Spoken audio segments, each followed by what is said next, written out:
no no ni mai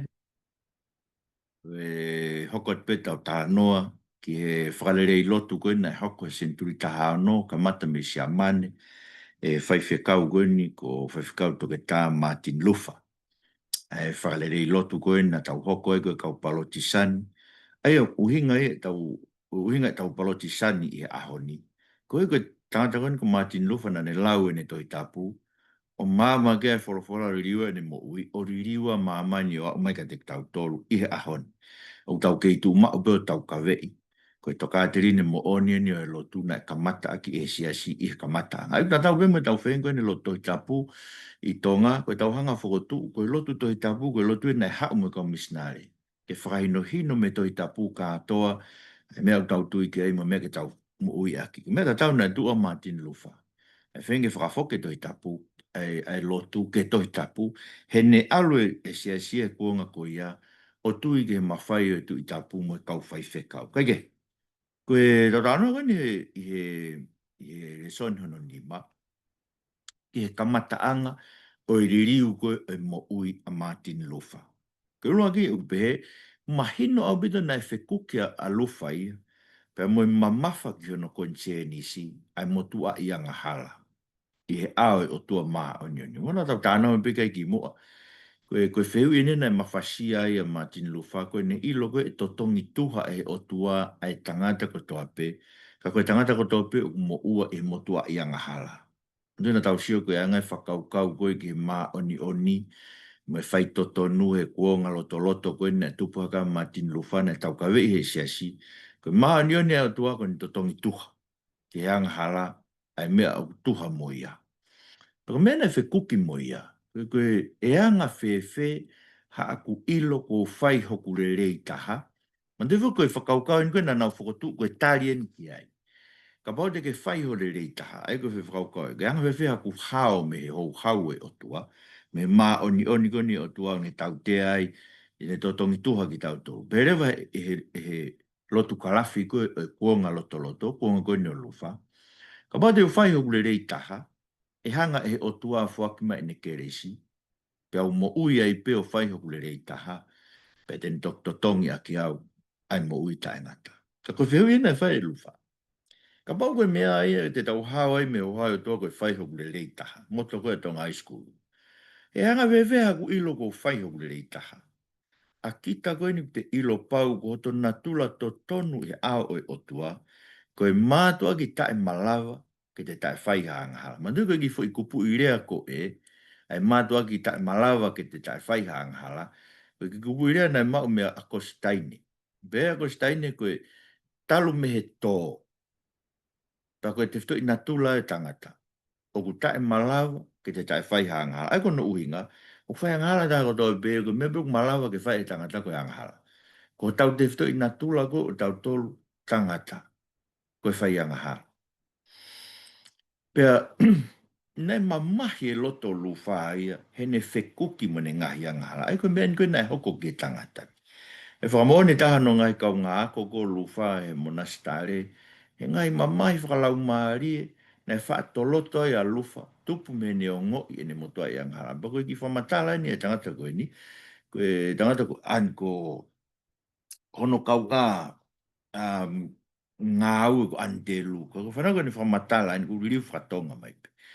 Ngai taimi koe ni, ngai taimi koe ni mamahi. Mamahi ni anghala. O tonga nei tāwha taha ni whakaukau ki hou hau e o tua. Kai tau te fito ki hano totongi tuha ngahi fo i anga halana ni whia. Koe whainga whakamamahi whakairi fia mo ni whaatofanga ai. He o kua upe ki mei ke mōre ai ne mo ui. Ne usio tonu he hoko ai me ani kia te ia.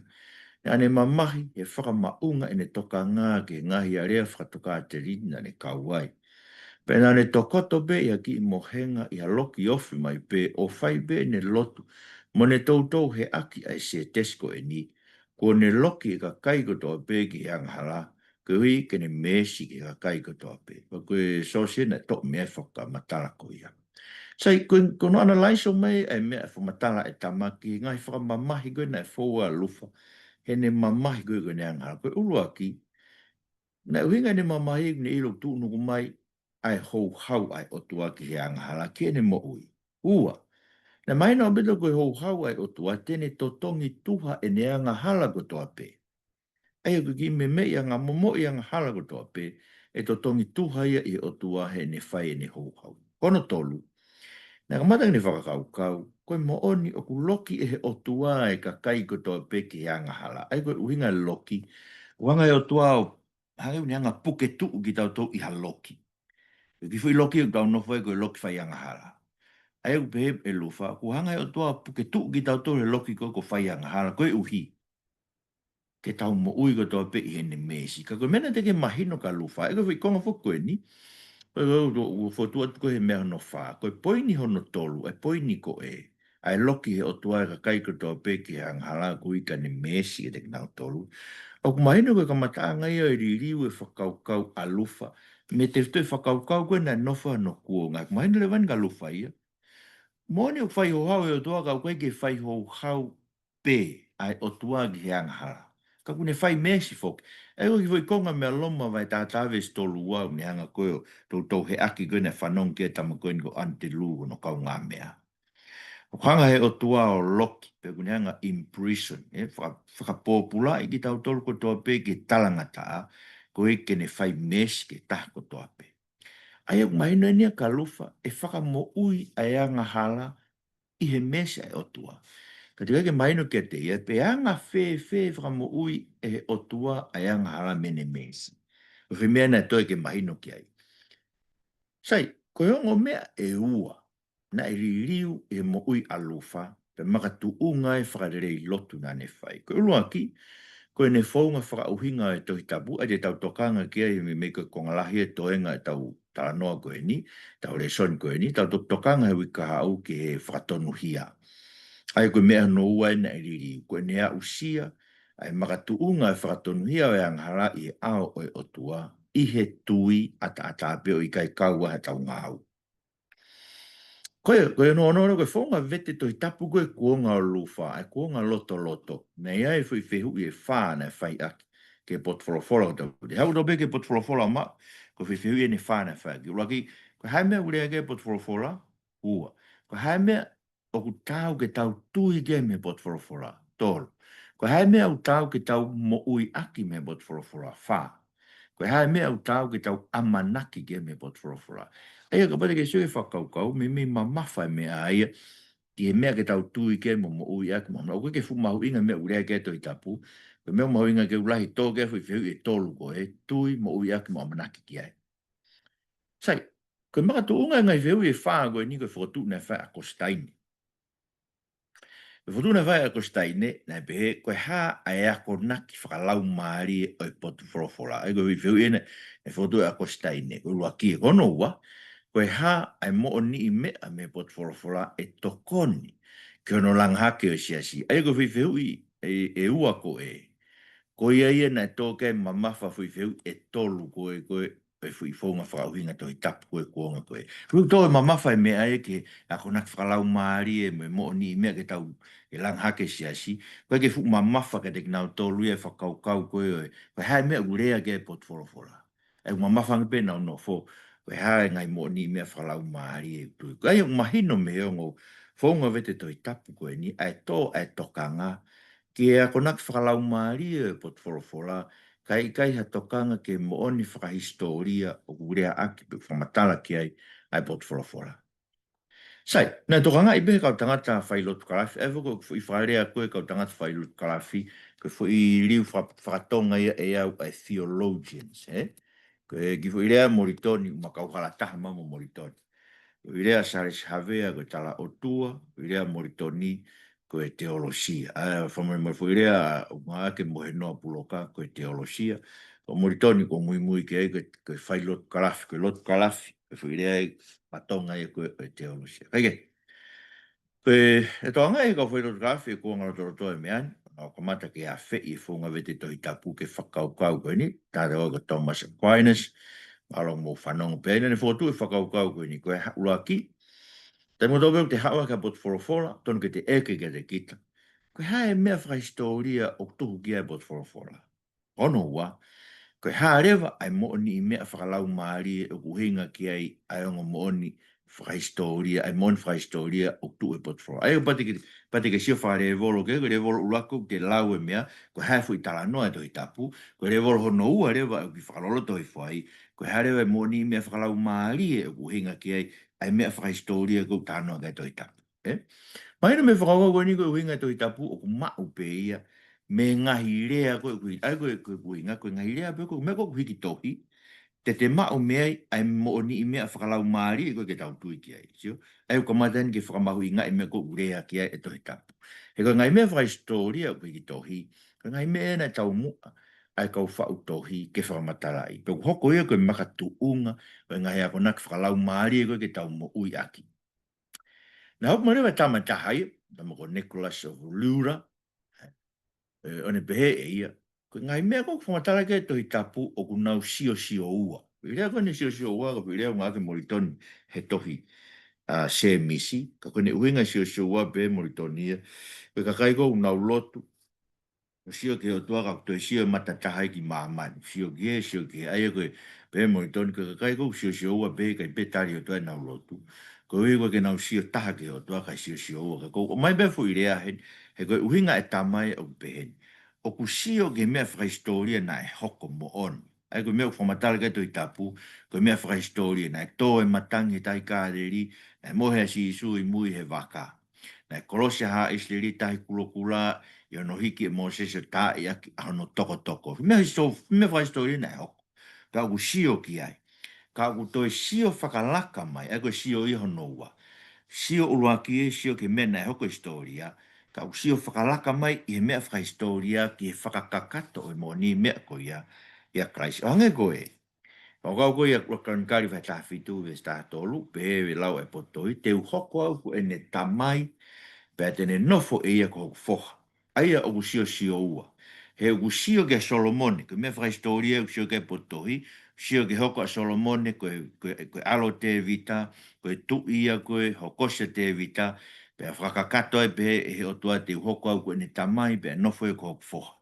Ka au toi sio whakalaka mai fo i konga whai, vi me whaistoria e koe ia, ke Sisu Christ koe misa ia koe alo ia e o tua, na hoko mai. Na ki whakatonton si e whakaukau koe ni e tamai taha. Kono hingo ai, koe Sacre Fev e tapel, ane pehe e ia, o koe ke sio ua e tohi tapuka u sio taha pe ia. Ai koe whakaukai tamai o pehe ni. O sio pe toi tapu e ke mea pe taha koe mea whakahistoria o ki ai pe mea whakalau maari e ki tau mui ai i ai. Pane whakataataa ke ki fu i potforofora koe. Ua sa miola vai ua tolu ve si ua. Ai koe rea tuku whakei na te vita, pehe te vita koe lau maari o sihova na rea ia te au. Koe pehe vai tama. O uhinga ia. Koe mea koe nai hoko i mo ui a te vita, koe rea e lau maari e o tua ia te ia. Aia, koe mo oni whakalau maari e ia. Ia te vita, ai ko te vita ko mon fra historia. Kage, mai noang e whakaukau he neongo pe ko usio tahaka, mai no usio ua. Ko no uinga, he usio ka te vita, ko tangata, ko mena e hoko. Ko te vita, ko mo oni fra historia, ko tāna ke mea. Na e rea ake o tua ke no lau maari e hanga he o tua o whakamon whakalau maari ke, aia, ka mon ko o to sio whakalaka ma te vita, he ne mau lau maari ke Sisu Christ na pani a lau Mario atona i si o walau ka luke vahe wha. Aia, o mōni au bita whakaukau ia koe o sio ua e tohi tapu. Mōni mea koe tohi tapu. Ko mea ni tau wheo hi moe tau whekuku mea tau malanga. He tau sio ke fo i tala noa, pa tau to o mea i e whakaukau ke ako ne kina ake si. Kau tamai e whakaukau koe ni e ne whakatu koe ni e lufa ma kau tangata koe ni. O ku sio whakalaka i mea ko toa pe ke Sisu Christ i whakamooni ki ai. Ako o mai whakaukau koe sio ua ki e whakaukau koe he pelu vai whaave staha ua. Polofola e o tua o mo ui mo ngā ue. Pea o ku maasi lange i here tā whakatou mata. Ai ko whakatonu lea i here tā whakatou mata. Kono mata e taha mea kou tā noa ke to i tapu i mena hoko historia. Kono mata ne taha o mai ake me whai historia koe ka Sisu Christ ki mai yo i ake ta riu ake e tau mo ui. He kuia no iwi o toi tapu ke riu ki tau tō. Sai, ne makatuunga rewa he ngai whakaukau koe ni, ai whakatu mea koe te whtoi whakaukau en a lufa koe, na riu ki ai e ne whonga vete toi. Ma te whoki, na tau kamata mai, Na feu I e wha, na wha ke vete toi tapo no kuonga, tō e whakamamafa ke ngai mea whakalau maari e mea ke tau mo ui aki. Ngā rewa e lufa fotu whiwhi pe ua. Ko hai mea tau ilo me bot forofora ko ni o kau kia karaisi. Msego us maina be ko fotu alu whaia, ko bot forofora ko toa be ke tala noa si su kraisi. Ua. Ko e harewa e tau tō o ngā mo ui ke whakahaa ki oku tau tui ki e karaisi ko ia, ko matala mai e toita. Aia sega ko tala noa e forofora, pe ko e tanofa historia ko tala noa i o karaisi. Ka I tala noa ko karaisi, oku whoko tuuai ai mea ke tau mo ui aki. A tau tolu tau tui ki e karaisi ko tala noa ke toita. Aia, e whoko tuai e lufa e whakau kau koen, ko e tohi tapu o kune whakauhinga pe e ia a ene mea. The Bible interprets itself. Pe, ko e pui tua ke pot forofora ko toa pe, ko tohi tapu kātoa. E uwha eke mai, mantiu ke tempu eke ko hai pui tua e pot forofora. Ko toa luwhai au pe, ko pui tua e pot forofora ko toa pe, ko toi ngā e tohi tapu. Aia, ka pati ke hanga whakaukau ke ai, ko mea ko tau wako I he tau wako, ko ni krafe. Ko tau wako, ko wako I moto ke mosio, ko tohi tapu, whauhinga pe me toi ngā e tohi tapu. Ko ke pehei ke tau toi maua. Ka pati ke whakaukau pe ke ai, ko ngahi ipseri a paula, ko whai pui tua ngahi ipseri a paula, ko tohi ngā ue. Ko ngai tohi e kau parofita, ai sea o lere ai ke tohi malakai, ko wheo no pui tua. Te tau maue mea uraki tui, ua karonikari, tohi e se la mo ne mai. Hea ko uno tala noa e ngai tohi ko ia, ke fui whanonga koa Isleri o au ke tō e pure anga e whaasinga ua tui, lere au la karonikari mua karonikari o ke foki e whakahe, whaasinga o ua karonikari, whakaosi ke tohi e se la mo ne mai, ki he foki e kau whakaheo langa tempare mo langa e āgo se usare ma o te whakatū fo o e kolo. Uinga ve tāno, Ai ko uinga, koe pui tua e tohi tapu, ma o be me toenga e tohi tapu. E ko whatu e rena whai e lufa. E tau sio kono mahu I ngā hen. E ngā ke lufa e whaunga ku I loa koe taipe kalafi, ko I rea whawaparangi koe typological approach. O I whatonga pe koe taipe kalafi. Aia ko ngonongo hui whehui o ku ua. Te muta o te lawa e potwhorowhora, ko e hae ngahi whakataipe o asime potwhorowhora ko ni ua. Wanga whewhe ai hoko asi Isu Christ, ko e whetongia o ngai taipe. Hange ko e mako mea mahino au bito beia, ni ko rau ko hanga whotu ko e, o asime hene sio ua e toi tapu. O sio ke mo ni mea koe na hako historia, ai na nau tāmate e lam Passover I ispite, o nau wari ako no toto e kau matapa, ba nau ta o e lami o nau kai e whamiri, baka pau tosi e whamiri, pa nau whawhi mai ma whamiri ta, ke nau kai ke osi e lam Passover, ta mai paula, o Christ ko tau Passover. Aia, o ku sio e toi tapu ke mo ni mea na nau whai ispite. Kau toi sio whakalaka mai ia, ke Christ ko tau Passover. Ai ko tau Passover, tau tolun kau ke siasi, ta mare o paula ke tau whai e katoa ngā aki e rewani ko e maa, mo e mo on, ko i ko tau kau ki tau tolu ke Passover ko e o Christ. Ai ko te whitoi uhinga e pot whorofora ko toa pe, o ta tau bebe ko e whakawa mo tua, pe ko e whakawa fo o, no te whitoi uhinga pe ona, o Christ. Ai o tuhu e tohi tapu ka atoa ki a Christ. Whatatai. Angarewa e lufa o mai ko i whatatai na lufa me ono kuonga. Ko tunga whakatalo eiki ko e whakawa mo tua. Nai I kai koe whakataipe ia o e tu I tapu me kau piso pe. So koe whakauhinga e koe nei whai he siasi e kuonga o lufa. Ka, koe whakataipe ia o kalaisi, ko tau taura e ki lai. Boto mai pe ea I potwhorofora koe me he pelu vai valu vi sura ki mo e ua. Ko i koe mea ni koe ure ako e ai pe, tau mao a taura e ki lai o ku nofo me to matau e o tuano talo ni. I e langi whaapapa I ai koe whaiwhekau ia e potu tapu e langi. E tāpane kare mo nia, ai o whotu e o tua o I kai koe tangata. Ka mani koe whauhinga e kua ngalotolo tō ia koe hoi ki taura e ki, e koe ngā koe hoke ahon. Sefa e mea koe kau whaikau siastonga o ia koe hoi ki taura e ki. Mani koe tau taura e ki, whaai mai be mea e ka tau tolu koe ne kau whaikau, o tonu ke tau tānge ka kai. Ke nā mātui ko tau taura e ki ko si isu, ko taura e ki lahi e tau mui, ko tau tolu koe kau se vāniti peo e kosperi, Kau se tuata pe ko speri tau se whakase tuata. Ko speri kena tuku mai me ka apostolo mo si Isu Kalaisi. Ko ngā loto loto, nei pure I pe kau whai whekau ia uhinga tau tapu. Ako ngani ke kua ngā lufa. Nei pure I kau whai whekau me tui tapu, ai whakauhinga tau tapu. Paka pa whihi ha mea I tui tapu. Pena tuku le vai ke tui tapu ke ne whakamahin. Paka hape mea na talma tui tapu, ko uhinga mea ka ke te atahai ngofua ke ne whakawhihu ia, pe te ne whakaikai. Ko uhinga ko tui tapu ko whakawhonga o Kalaisi mamani. Ka I whonga whakauhinga koe ne whakatu lufa. Ne mahino ai, lava taha ko toa pe ia, o lau tohi tapu ma whakauhinga. He uku tuhu mo ni mea ko toa pe uta anoa ke tohi tapu, tau te whitu ke whakamatua ke si Isu. So ke wake ke tuhu mo ni mea ia mea ke siasi, me tui tapu ma kau pisope, kau whai whekau. Ka utuhu mea ke si Isu. Koi ai, lava taha ko toa pe o lau whorofora ke mahino ki ai. Koe tahe vesi na mahu inga au pita whakaukau koe na lufa, koe hui vesi koe ni me te utalo numba e wahiva, vesi wahiva. Koe ngai mea koe fufu, o ku ia Shihova ko tau otua. Ka koe ngai mea koe whakaha mai, e koe uhinga ne whahinga e lufa. Ngai mea koe whakaha mai tohi tapu, o ku atau tolu e mo e tau whanau, kai I kai ma ai kau pātere mo e tui tapu. Koe whakaukau pokia koe na nofai e kuonga ko lufa. Na whakaukau e siasia, koe ngai mea ko whahama e tohi tapu, koe koe mea ke lau he ataha. Koe ne tapu I ke lau tohi tapu I ataha. Koe kau whai whekau pe me tui tapu na ngofo ke nau lau tohi tapu pa na hanga whauhinga tohi tapu. Kono uhinga e koe na tapu I ke whaka ke ririu e tohi tapu. Mante ne si tā mate I ai a vriam tintare mo. Sione hasi. I koe na si nau whenga ko ke ririu tohi tapu. Tāmare ina tole si asi koe ne kai ngofua e ke whauhinga e. Ke ririu e taha toi tapu ke mahino ke ato e taha. Koe na whenga pau ke puke pe uinga toi tapu. E tu I tapu pe ma kau whai whekau. Kai ke, koe hui vese na mau inga ka lufa no kuonga.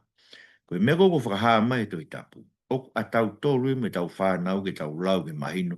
Pa uikai mai kau pātere me tui tapu. O ta e ngata. Peke tau whea ngai rea ko toa pe o lao koe. Ni se mea mawinga pideo no whamahino ke te tau tolu e mea kou tāno ke toi tapu. Pea koe maka tu unga ni o te whtoi toka te rini o I loa. Te whtoi toka rini whotu e lufa me ka whariri lotu. Koe mātu aki mahino a toi tapu. Pea koe clarity of scripture.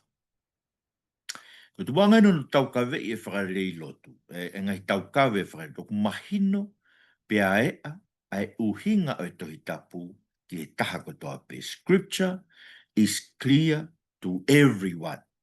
E mai no bite ka pati whaukau ke, ko mea whuke tahai uta mai no to no scripture is only clear to I tapu and the kau pātere. Ta mai he whaukau whutu e lufa mo mea. Kai scripture is clear to everyone. Everyone can read the Bible. Lau he taha ko toa pe tohi tapu o mahino ke. He uko whaka uhinga ai potu to follow ko toa pe, ake toi tapu katoa. Scripture interprets scripture. Pea koe whaia ko lahi e toi tapu, koe koe tui tapu. Whakau koe mea no whai ai kuonga loto loto. Koe koe tui tapu me kau pātere, me kau whai whekau. Ka, koe whaia ko lahi e toi tapu. Koe lau maare maa nyoni e koe mea tala mai sin ta whaua ono. Ka hoko mai lau maare maa nyoni e whekau mai e tamai. Tene a ko I ki mōtolu ke mea ko toa pe. Si, whai a ko, tene a ko I ki mōtolu ke mea ko toa pe. Pana maka tuunga rewa I he mea ko ia ai ongo te whtoi whakaukau koe ni, uraki.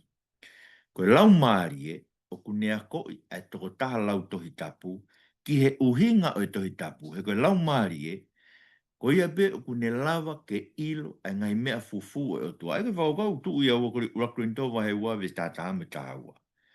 E ko hai une ilo ai ngai whakaukau me ngai mea loloto a taha. Ika i koe lau maari e pe kuia te ia. Pe fok, koe ke ilo a taha ngai whakaukau ai o tua. Ka koe lau maari e pe o tua tak moi. Ka koe lau maari e o tua koe o tau mau. Koe lau maari o maamani. Ka koe lau maari e omi me o tua. Koe ke ne hanga whakamahino ke te tau tolu. Ai ngai mea koe ni omi he o tua he ne wholofora. Ai koe whakaukau e.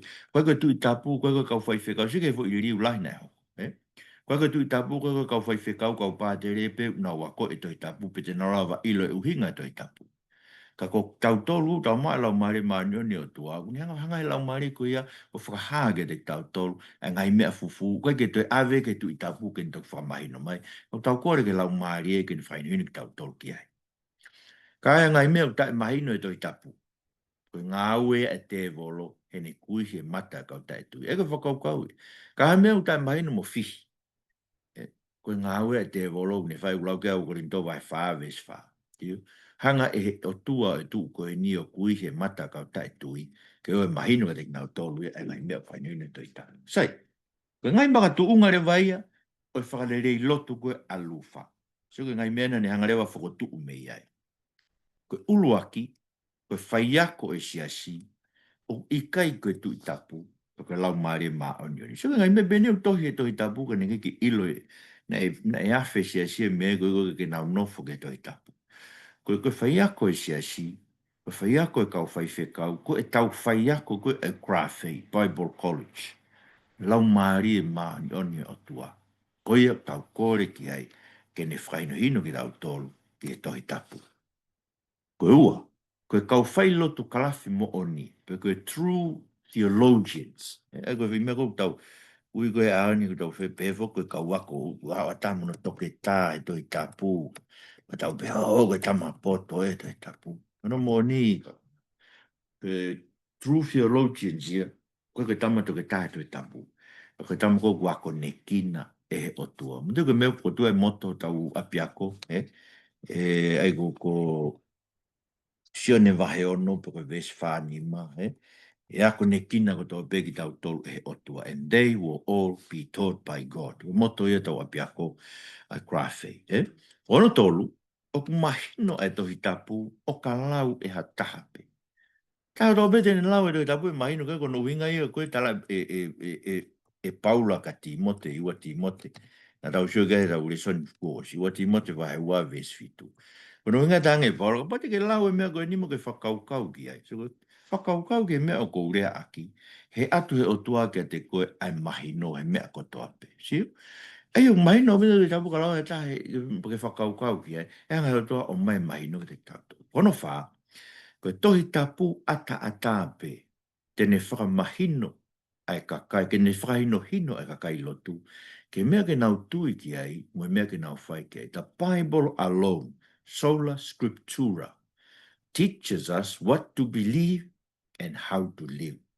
Ai ko me ego tau ka ve ko ni ko lotu tohi tapu tohi tapu ata pu ta no ngai te fto i makatu unga e whakarerei lotu na e tupu me ngai ako naki ko eni so go ai ko ngai ako naki le wana e tupu me ngai mea goni ka mata ke mau e lufa he ne liriu e ne whakau kau ke hanga no whakau i ngai ko e tohi tapu uluaki o ku whai whekau e ka kai tui ko toa pe ma teka men tu i a rapita vai wa vesi ni ma aia kulang hake ki tau tolu he maka mo ui da hoko e whare whakalau maari aia kulang hai ki tau tolu ko e kau taula eiki tapu ko kau taula eiki ma oni oni au tau atu e whei lau lau whakalau maari aia whakau e fua ki o tua e karaisi ka ko whakau kau ko kau taula eiki tapu ko kau taula eiki ma oni oni ki tau tolu e o tua ko toko taha tui ko toa pēia ulanga hake e karaisi ko taula eiki tapu ia tau rawa tau tolo atu ngai whilau lau whakalau maari.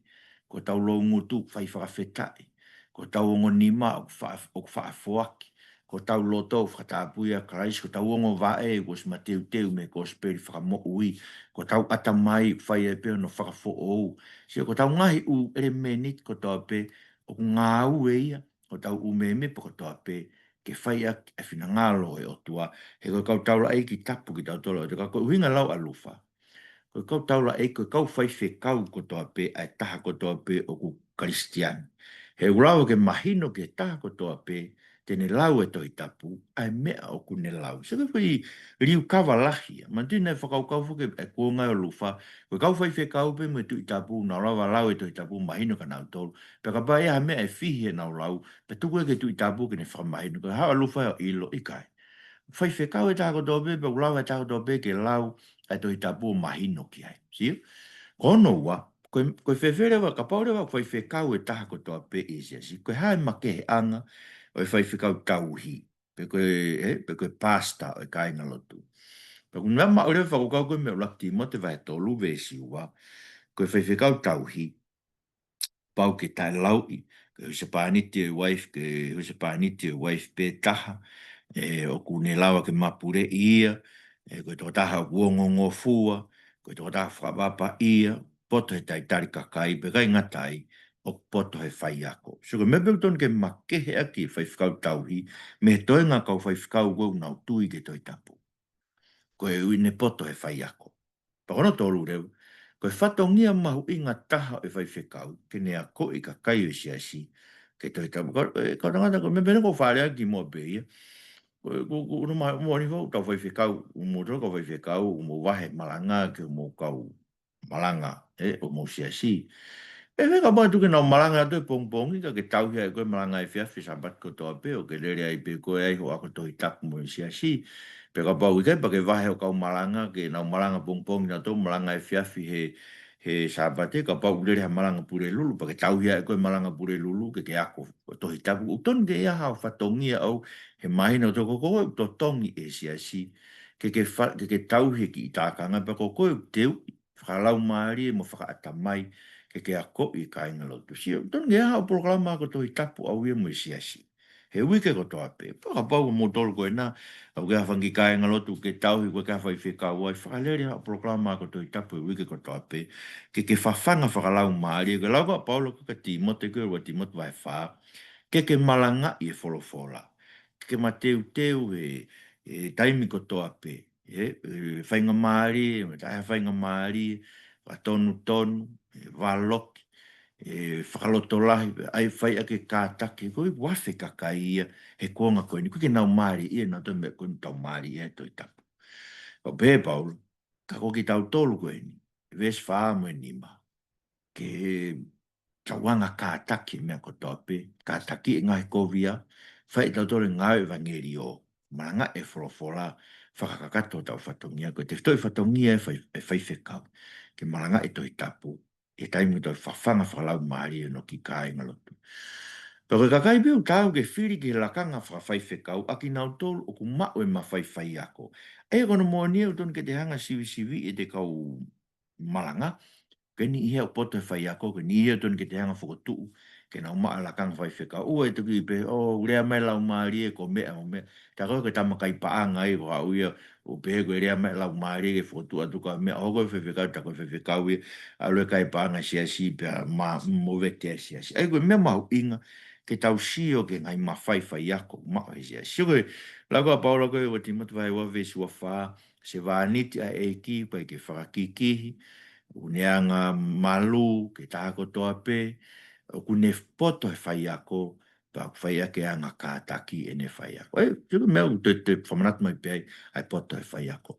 O wega i ke whai hawe te anga hala ke whai whekau, ma tuku menko ne whai koe kuonga lufa, na nao au ke whai pe ao ni ses katolika e vete ka pātere. Pe e lufa i, o lotonga nofa pātere mo ne fupotanga anga hala, to ata tolo ate tau ngai anga hala si mawhasia pātere. Tau hau tatu kai te fua te pātere tanga i anga hala fiha tau tolu, mo ne tangai a ana, koe ai ke ne whewhe. Ai koe whakau kau koe, fotu mai toi tapu, ke tau whewete akpe, tau toi tau ngai anga hala e te tau tolu, pe pa tau whelotu aki.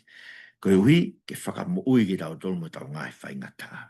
Ono no, koe loto kalafi, koe theology, koe ilo i o tua, i ono ako ne kina mai ia, e he no lau maari e, whakafou mai toi tapu. Aina tau shuka ne nai, ngai mea lo loto e o tua, kuni o ma tau toi no lau maari e toi tapu. Fitu, ka paurewa mo oni tau whiako ke loto kalafi, ke theology, pe tau tūlu tū ifu e li lo o lotu ki he o tua, ake loto whakatō ki lalo mo oni mo kore, ke tu unga i he alo, e ne whakafou mai no lau maari e maa ni, ke whakamama ki tau. Ai ke o, ke mamao e tau whingani pa me whaalotu, santa tahi vai, ke tābo e kina i pe ai a Fiona, ako ki a te au, ho ngahi, yengi naki. Sia koe lau e te wita santa tahi, o kore ke ako i ki tau tō.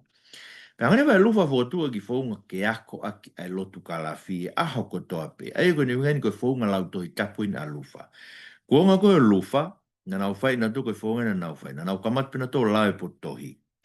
Os, pa nau tok whakalau lau loto. osko ia patok whakaosa ke lotu o kore ngai tāpua ki me o tua ke nau mau. Me whonga kone a koe lufa ko mata ke lotu. Kono winga koe tau mātua ki kore ki o tua ke le whawai vai e tau mo ui ke toi tapu. Osi, lau mo toe lau. Ai ko i kukumai ko i refa latina ke oratio, lectio, et relectio, ko i refa latina ia, lau mo toe lau. Ai potfolofola, koe ke tau wa usia mea urea ke potfolofola. Tolu.